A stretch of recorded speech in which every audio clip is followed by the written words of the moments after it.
Russia's war of aggression against Ukraine has had a devastating impact, killing and suffering of civilians whose cities are subjected to air raids targeting civilian infrastructure, the suffering of those illegally detained by Russia, of prisoners of war subjected to torture and inhuman treatment, and of forcibly transferred Ukrainian children to Russia, the suffering of those who struggle to earn their living among war-induced hardship. The Commission stands firm in its condemnation of the numerous well-documented violations of international humanitarian law by Russia.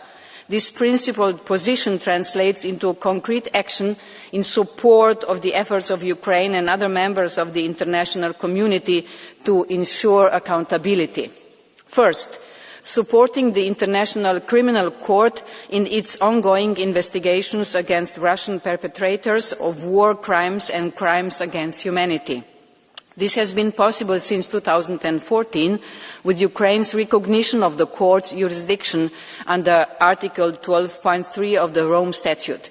This has become even more straightforward with Ukraine having completed the ratification of the Rome Statute and becoming a full-fledged state party of the ICC on January 1st this year, a long-standing point of EU-Ukraine political dialogue and a commitment under the association agreement with the EU.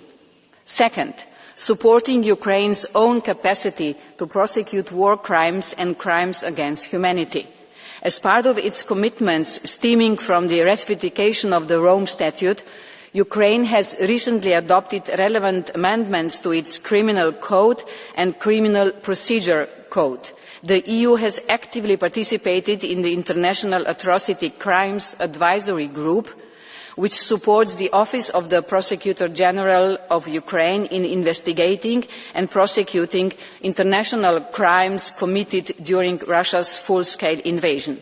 The Commission also supports numerous non-governmental initiatives in Ukraine engaged in activities such as on-the-ground documentation of atrocities, collection of witness testimonies and support to civilians illegally detained by Russia. Third, given the current gap in the ICC's jurisdiction over Russia's crime of aggression against Ukraine, the Commission and the HRVP Kaja Kallas have been actively involved in work on the establishment of the Special Tribunal for the crime of aggression against Ukraine.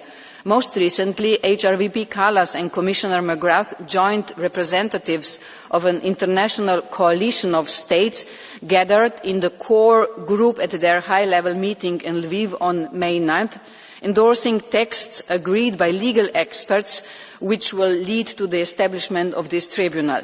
This text will subsequently be transformed into legal acts of the Council of Europe. Fourth, the Commission supports efforts to establish an international claims commission for Ukraine. On February 4th this year, the Commission adopted a recommendation to the Council in this regard. Finally, let me stress that the human cost of this war goes beyond the immediate suffering. The war has left Ukraine with a diminished workforce and a severely strained economy. This will profoundly affect the country's ability to rebuild. Reconstruction is not just a financial task, it is a human one, and the long-term social and economic consequences must be acknowledged alongside the legal and political efforts. The Commission remains committed to engage in reforms that will enable rebuild the economy and infrastructure in Ukraine once the war is over, keeping rule of law in its very centre. Next month, I will be in the Ukraine Recovery Conference in Rome, where I will also be discussing the human aspects of Ukraine's reconstruction.